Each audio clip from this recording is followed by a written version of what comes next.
as I wrap this up, I want to tell you, how does believing in Allah give you strength? How does it make you strong? Because by the way, anything else you seek other than Allah, because everything else is weak, you will be weak. You pursue Allah, you seek Allah, and because Allah is the source of all strength, it will make you strong. It'll make you strong. So I'll start with an example of a young woman.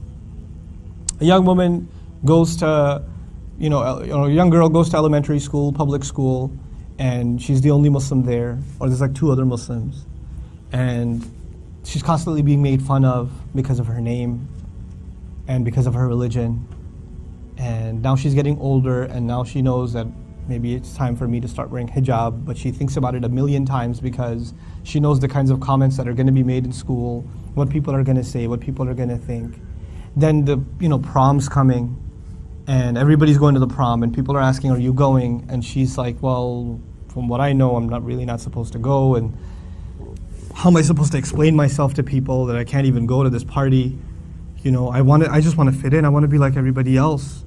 Why do I have to be so different? So this young girl goes to her mom, and she says, Mom, I want to go to the prom, or I want to go to this party, I want to go to this sleepover, or I want to go on this trip, or I want to buy this dress. And her mom says, you can't buy that dress. That's not an appropriate dress.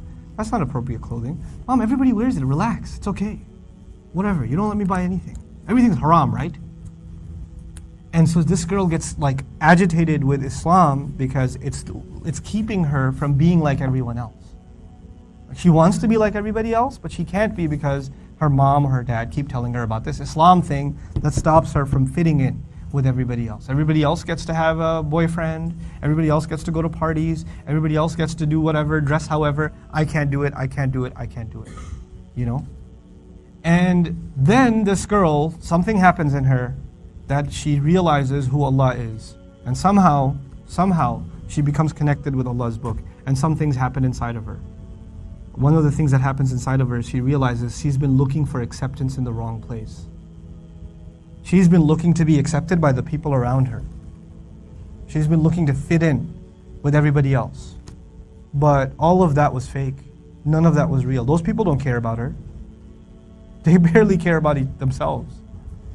They don't care. They're all living the fake life. Like every one of them is only doing it because the other one's doing it. And the other one's doing it because the other one's doing it. And nobody really knows why they're doing anything. They're all just sheep. And she woke up to this reality and realized the only one I really have to make happy is the one who put me on this earth. She came to this conclusion not through her parents, just on her own. Allah just gifted her with this realization. And the more she reads Quran, the more empowered she feels. So she puts the hijab on.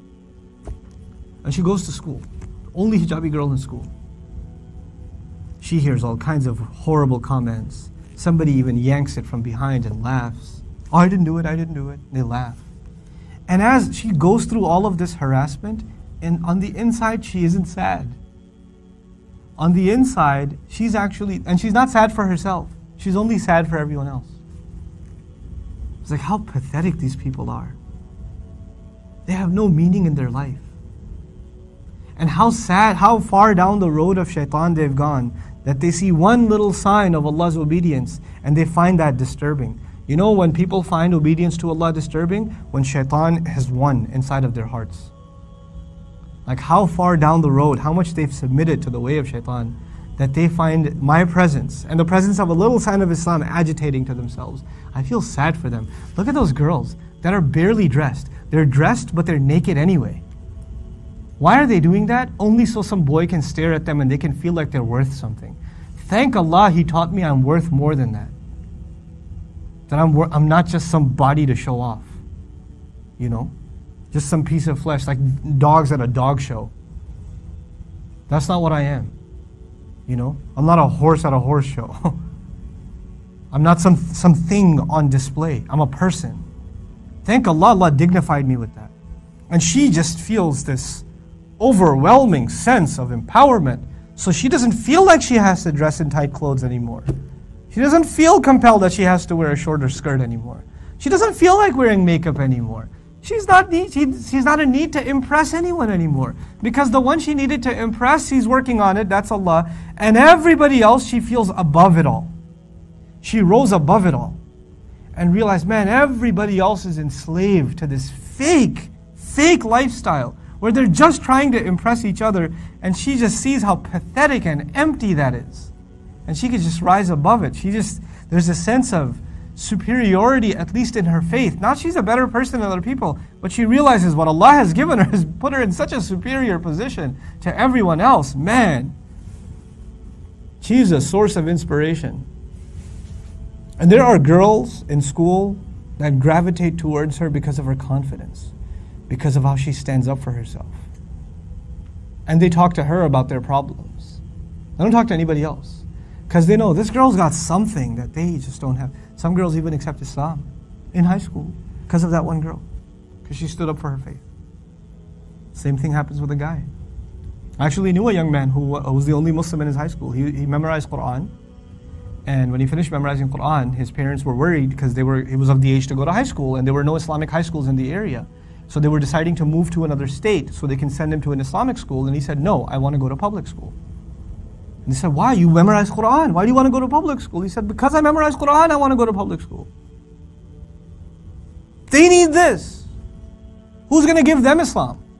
By the time he graduated, 16 people had become Muslim in his school.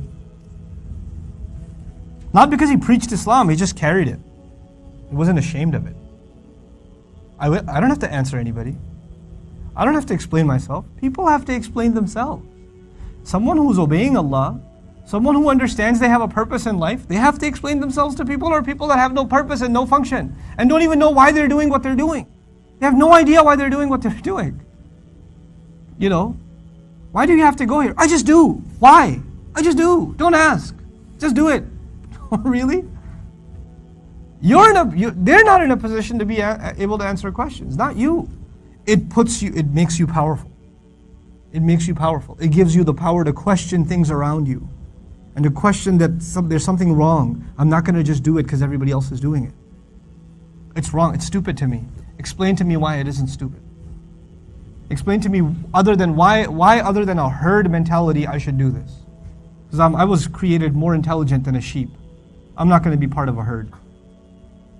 I'm more intelligent than that. You know, sociologists who don't understand this concept, they ended up calling human beings, man is a social animal. You ever heard this phrase? Man is a social animal. You know what that means? That we do what society wants us to do. Not Muslims. Not Muslims. Once you get empowered with truth, man, you just don't care. Last comment about this, I promise. The most successful individuals in the world, even in the worldly sense, the most successful individuals that have pioneered inventions, that have launched businesses, that have become multi-billionaires, that have created solutions for the world, etc., you will notice something about them, something common. They never fit in. They never fit in. They weren't like everybody else. They were possibly the object of ridicule in their schools, in their colleges. They were not like, they did not want to be like everyone else. They were confident that they have something of value and they stuck with it. And they did not have to justify their speech, their fashion sense, their clothing, their choice in education, their attitude towards learning, their attitude towards life. They didn't have to explain any of that to anybody because they knew it's right. And they accomplished. That's the people you guys have to become. That's what it means to have value for Allah. When you have value for Allah, then you'll be empowered. You will not feel that weakness anymore. I pray that you're able to get over that, because that's one of the most powerful forces today. You know, the peer pressure that you feel is like a river flowing downstream, and everybody who jumps in that river flows with it. And with Islam, you are learning to swim upriver. It's not an easy climb, but if you have Allah holding on to you and pulling you up, you can do it. That's what this is. You're literally going to run to swim upriver. You're going to create a counterculture wherever you are. It doesn't matter if you're in England or in Australia or in America, you're going to have your own culture. It's going to be a new fabric in the American narrative. The Muslims that are American, Americans that are Muslim, like they have their own way of doing things. They have just their own way of doing things. It's going to be so superior, people are going to want to be like us. If you just stand up for yourself, people will want to be like us. Because we have something that they don't have. They do not have it. You know? I pray that inshallah ta'ala you guys become that generation of strength, that other people find strength in you guys. And you're not the source of weakness. you're actually the source of inspiration and strength. Barakallahu li wa lakum. Assalamu alaikum wa rahmatullahi wa barakatuh.